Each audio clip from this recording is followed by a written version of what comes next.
All right, welcome into the NFL side of the weekend rewind. We're recapping week 2 of the NFL season. I'm joined by my guy, as always, Stephen Root. Root, how's it going, buddy?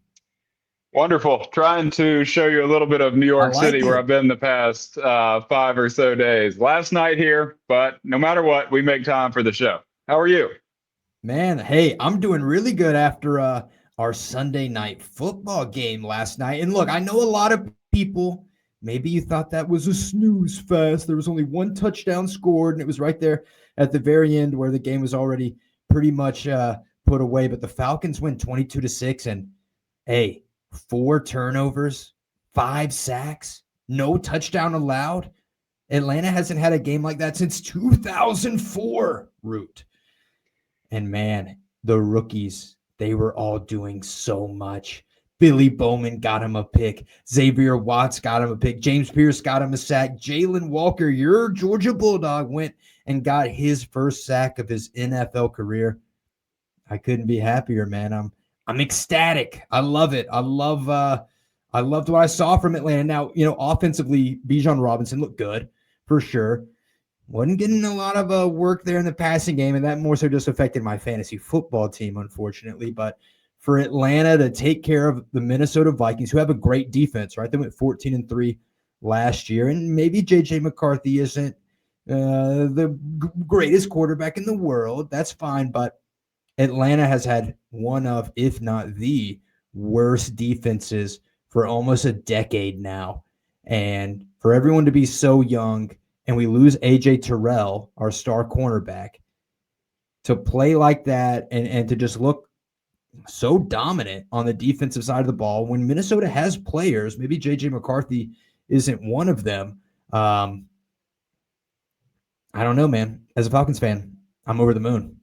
I mean, okay, yeah, but that game last night, Sunday Night Football, everybody wanting a little more than that probably, other than the Falcons fans. They're the only ones that I had anxiety, man. Whenever we're on prime time like that, I get nervous. I'm just glad we didn't lose. But watch for a lot of defenses to have their best moments against J.J. McCarthy. Buddy has got some work to do. He is somebody who I've said on here that I believe in going forward. Whatever makes me say that. I think he's got talent to be pretty good, but it's going to take time. And that was as bad as you can look. You have a team with a decent offensive line, really good defense, good running backs, wide receivers. They're without Jordan Addison, but still, I mean, he's making the kind of plays that you can't make when you have that kind of team around you. And they lost 2 of their offensive linemen in that game. Right. Yep. I think they put a center in that they said had never snapped a ball before. That's never good in the pros. But no, J.J. McCarthy, I mean, he was not looking like he did in that fourth quarter. You're going to have Bears. Well, there we go. That's the Bears. But you're going to have that. It's going to take him some time. But now he's hurt and is most likely not playing. I think he's already been ruled out. He's not going to play. He's going to be missing a few weeks. Yeah. So worst case scenario, now kind of look out a little bit. I'm not saying get your hopes up about what Carson Wentz can bring, but he is at least a pro. He is at least a calm piece that you can maybe not get worried about. You can at least maybe hope he can get the ball to the playmakers and run the ball. I like Jordan Mason a lot. Aaron Jones has looked good for his age, but Jordan Mason, I think they try to lead with him and then get Aaron Jones on the field. But you watch for this team to maybe look a little more just well-rounded, solid, consistent with Carson Wentz. And then you got, I don't know, you win a couple games and JJ's going to be the guy when he gets back. But I expect Carson Wentz to kind of calm things down a little bit. But if you're a Falcons fan, you're happy. I mean, that defense stepped up. The offense, it just kind of goes away sometimes, that. Look, I know how great Michael Penix Jr. is. I've said it so many times here on the show. He should be undefeated as a quarterback. He's done everything that he could do. It would just be, we don't get the ball in overtime. Our defense gave up a touchdown. Our kicker missed a kick. Michael Penix Jr. always does what he needs to do to win a football game. I am in love with Michael Penix Jr. If you're not, heavily focused on the Falcons like me, maybe you watch the game, you're like, this is the Michael Penix Jr. that Falcons fans are excited about. He stinks. Nah, man, you don't get it. You don't get it. We won the game. I think the offense knew, and I've got issues with Zach Robinson as the offensive coordinator. I think he can be a little up in the air every now and then, but I think he just knew, hey, look, if we just keep running this ball down their throat with Bijan, and when he gets tired, put in Algier, who is just, he runs like Jordan Mason, just hard right down your, right through your face. I would have loved to have seen a play action to Kyle Pitts, Drake London, but we didn't need it, right? That's just me wanting my fantasy team to not go 0-2 and to put up 80 points when we start 15 players every week. But I digress. I'm happy as a Falcons fan. And you, as a Lions fan, you guys back was up against the wall a little bit coming off that Green Bay game. And you got Ben Johnson coming back to town. The crowd was chanting F Ben Johnson. They were accusing Dan Campbell of running up the score. Hey, if you had any of the Lions players on your fantasy team, you probably won your league. You probably did. And, I was watching that game. They eventually got to 52 points. But I was saying earlier on that in that game, like, man, these are some empty points. This team is going to struggle against good teams with elite pass rush. Whatever. I'm going to hold that negativity a little bit and celebrate the fact they did that after what happened against Green Bay. I think maybe more so that first game against Green Bay is going to do nothing but point out how great Green Bay might be, and they really might be. But they needed that in a big way. The home opener, you get to kind of silence a lot of people. John Morton, offensive coordinator, called a decent game, and they got the ball to the playmakers. That's all you can do. And we still saw Goff on the ground a little bit, and that worries me a little bit going forward. But I think the offensive line, they continue to get better. Goff, I mean, they 5 touchdown day. I mean, you can't get much better than he did stat line wise. So you're going to take away a lot from that game. You're going to move forward. You're going to be okay. Yeah. So what are we thinking about? Yeah, I think the Lions are fine. Right. I think the Packers, like you said, they're probably one of the best teams in the NFL. I picked them going to the NFC Championship, playing the Eagles. I'm feeling pretty good about that preseason choice there in our predictions episode. But I mean, if you're the Chicago Bears, though, right now you're starting the season 0-2. I don't think anyone has really been that impressed with Caleb Williams and just what he's able to do as a pro. I don't know. Ben Johnson better than me. Do you think that he's going to be able to figure out? He seems pretty snarky in all his press conferences. You got a lot of personalities that could lead to the wheels falling off. If things aren't going right, you got some guys that might just totally just come unglued. I don't know. And I don't know Ben Johnson. Nobody knew Ben Johnson. On the Lions, we never got a chance to get to know who Ben Johnson was.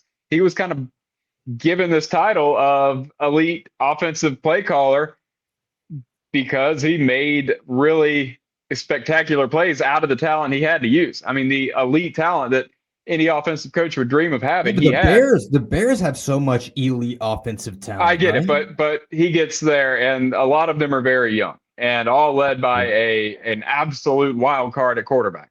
So all that has got to mesh. It meshed for Detroit. He makes a name for himself. He gets a head coaching job. Now you've got to figure out how to rein in all these players, Caleb Williams especially. But I think everything's got to revolve around Rome Odunze right now. He is your absolute number one. DJ Moore, Luther Burden. You've had other guys that are Olamide Zaccheaus. I mean, they've got players that are on the field to make plays, but Rome Odunze is the absolute bright spot for this team. But still, man, you lose a couple more games, guys start getting what happens with teams like this. The wheels can come off, and I worry about that. And who knows who Ben Johnson really is when things get difficult. Right. Yeah. Well, hey, we'll see. But look, there were a lot of other great games here in week 2 outside of just the teams that you and I root for. I think, the most fun one to watch had to have been that overtime thriller there with Dallas and New York. I thought Russell Wilson put the game away, man, on that moon ball, as they call it, to Malik Neighbors. But Dak and company, they did what they needed to do, forced overtime, and then back and forth there, pretty defensive battle there in overtime. Then Brandon Aubrey boots in the 64-yarder. And look, in our preseason predictions, I picked New York to be pretty good. I thought they were going to be okay. I thought their defensive line is pretty good. And I thought offensively I could see how it would work. And I really want him to win, but I'll say seeing Jerry Jones crack that little grin when Brandon Aubrey hit that kick, man, that made me happy, too. man. I've been watching that Netflix documentary about Jerry Jones, and I'm like, hey, man, the gambler, sometimes it hits, sometimes it doesn't, and this time it hit. Good for Jerry. Then they go sign Jadeveon Clowney to help the defense out a little bit, but I don't know. That was just an insane game to watch. It was. I mean, bad Dallas defense. I mean, it was just, are we seeing two great teams here? No, we're not. We're seeing two teams just have to play each other and keep putting up points. I think these are like two of the most middle of the road teams. Both these teams are going to be 8-9, 7-10 by the end of the year. I mean, and I think it's for Dallas. I believe it is going to be unfortunate that their defense will let them down, because it's so long as Dak is healthy, a Cowboys team with a healthy Dak is always a contender, at least regular season wins wise, and making it to the playoffs. They always do when he's healthy, but that's the question. When is he? So we saw it, but we're going to see their defense let them down quite a bit. Russell Wilson, nobody throws a deep ball like Russell Wilson, man. And unfortunately, he kind of gave it away. But, that was, what does that game mean? Nothing. It was exciting, sure. What does it mean in the grand scheme? Not much. Yeah. Well, it might mean Brian Daboll doesn't have a job by the end of the year. It might mean somehow he still does. I mean, the going into this year, he's still there, which, that there's going to be some coaches whose life with their current team is pretty short. Can we talk about two teams from the AFC South real quick? Sure. The Jacksonville Jaguars in that Bengals game, and then the Indianapolis Colts in that Broncos game. Wow. Let's start with the Jaguars there against the Bengals. So Joe Burrow out 3 months. 3 months. Brutal. No Joe I told Burrow. you, what have I been saying since we started doing this show? Somebody is going to die behind that offensive line. That's what I've said every time we record a show, just about. And here it is. We've made it a game and a half, if that. And here we go. You lose your quarterback, season should be thrown away. You're going to go trade for Jameis Winston. That's going to be your savior. Hey, they got Jake Browning. Now, he did throw 3 interceptions, but he at least got the ball to Jamar Chase, close to 14 times. And that was enough to give Cincinnati a 31-27 victory over Trevor Lawrence and just the incredibly pedestrian Jacksonville Jaguars. Brian Thomas Jr., I know you went and traded for him and in our Dynasty League, and you were excited about that. But look, people are kind of questioning his intensity. They're saying that he, was afraid to get hit. There were a couple of touchdowns that he had that he ducked away from. They talked to Liam Cohen about it. He said, I'm going to have to watch this film. He seemed a little pissed. I don't know. And then Travis Hunter, I don't think he was doing anything special on the defensive side of the ball. No. And offensively, I think he had like 8 targets, he had like 3 catches off it. I just have not been. Etienne's look good. I'll give him that. Shout out to Travis Etienne. But Jacksonville, this is just going to be another one of those seasons. They're going to go. This feels like a 6-11 team, and they beat Carolina, but Carolina might be the worst team in the NFL. They could be, but the Jacksonville. I mean, look, everything about the Bengals. We know what all of that means with Burrow getting hurt. They've gone so many years letting this offensive line be the way it is, but that everyone knows that story. Jacksonville, the Brian Thomas Jr. stuff is a little concerning, and majorly concerning. Fantasy owner aside, him as a player, he was playing that way. He was scared to, and some people, apparently he was dealing with a wrist injury. Which, if you go watch the tape, there were some plays, especially in the end zone, he goes up with one hand when 2 would have caught him the ball and for the touchdown.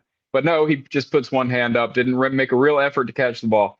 But then it comes out that maybe he's dealing with a wrist injury, but it seems like maybe more than that. And you really worry about that. The man is 22 years old, coming off an incredible rookie season. But there's some things that mentally, that was Mac Jones' responsibility. All his success came with Mac Jones. It was not with Trevor Lawrence. But a player that young, you wonder if it is something mental related. I hope it's an injury that he didn't want to, and he got hit hard in that game too, early in that game. Um, you just hope it's something like that he was feeling something he did not want to hurt worse, or you just want to hope it's not anything more than that. But this team looked like a mess. You had Trevor Lawrence running 5 yards beyond the line of scrimmage trying to throw the ball. I've never been a Trevor Lawrence believer. I don't think he'll elevate this team or any team ever. Travis Hunter, I've said since the beginning, he will not be elite on either side of the ball, and he's not. He's not going to be a great player at any position they put him at. So try to use him, I guess, but he's not going to be elite at either. So this is going to be a floundering team at best, and hopefully the team is just going to be mediocre. I hope Brian Thomas, he is a generational talent. We saw it last year. You really hope that's nothing more serious. No, for sure.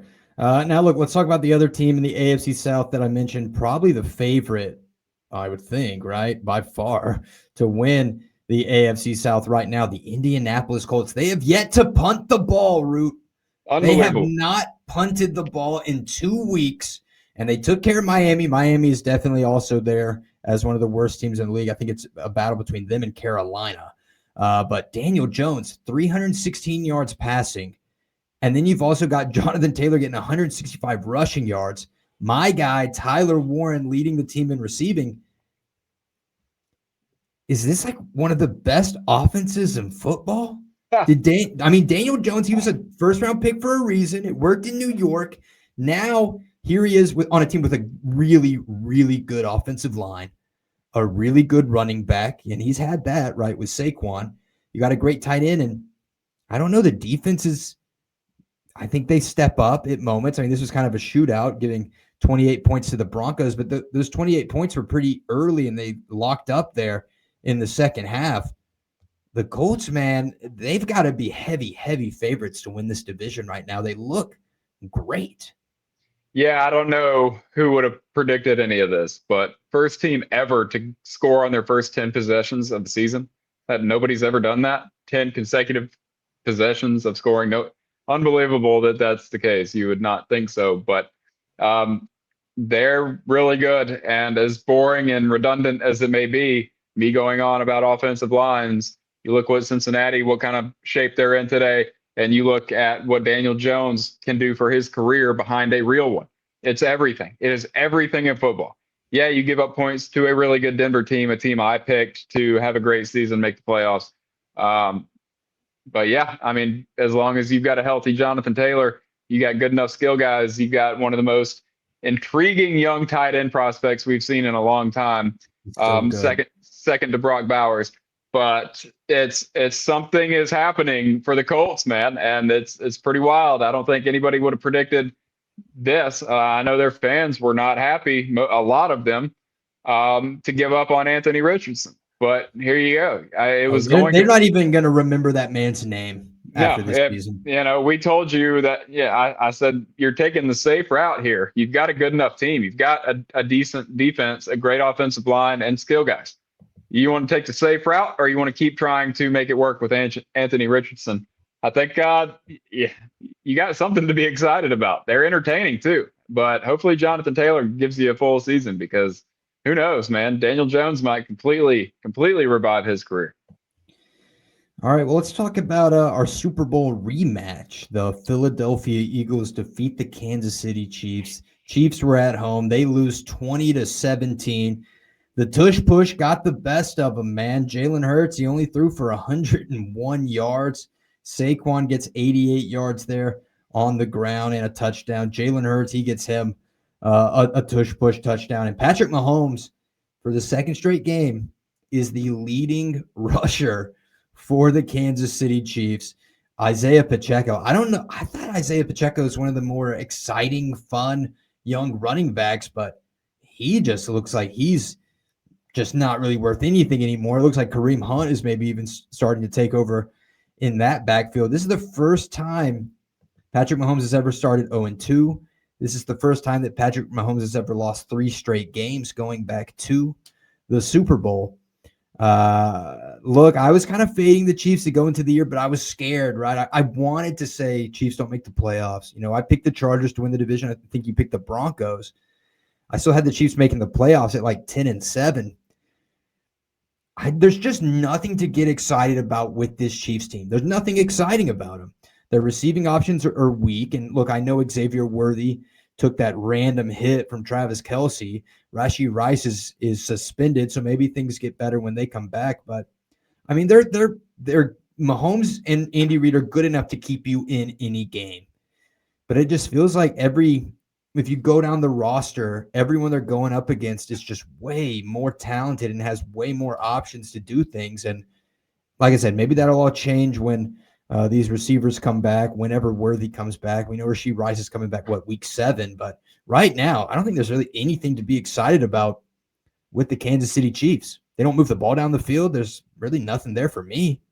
No, and they've been playing these really close one-score games for over a year now, last year too. And that's why a lot of people really critical of how they're officiated, because they always find themselves recently they've been finding themselves in these really close games and finding a way to win most of them. But now they are thin. I mean, we're relying on Tyquan Thornton to be the guy, and it's tough. Hollywood Brown limped off the field, luckily came back, but he didn't give you much.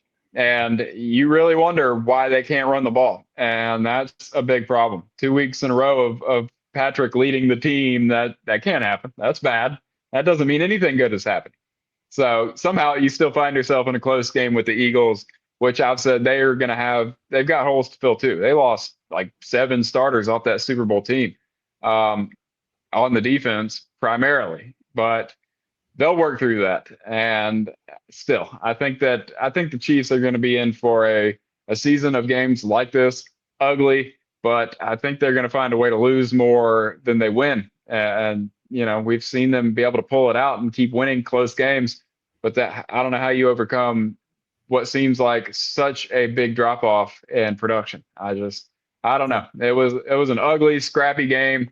And, the Eagles make one play down at the end zone. Rookie Andrew Makuba comes up with an interception, and there you go. So it came down to one play.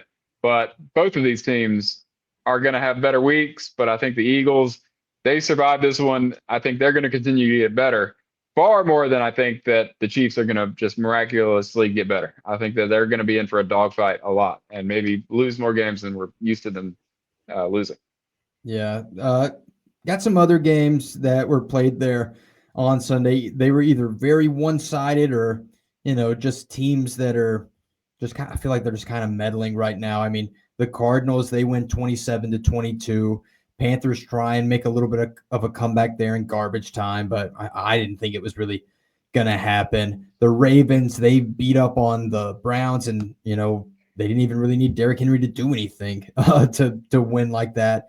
The Niners, without Brock Purdy, taking care of New Orleans over there on the road. I mean, Spencer Rattler looked okay, but I don't know. The Saints are 0-2. They're not going to be doing anything. The Patriots, they beat the Dolphins. The Dolphins, they showed life, but now they're 0-2, and I don't know how long they can keep Tyreek Hill and all these guys bought in, even if they are playing games relatively close. If let's say 2 weeks down the road they're 0-4, but they played some close games.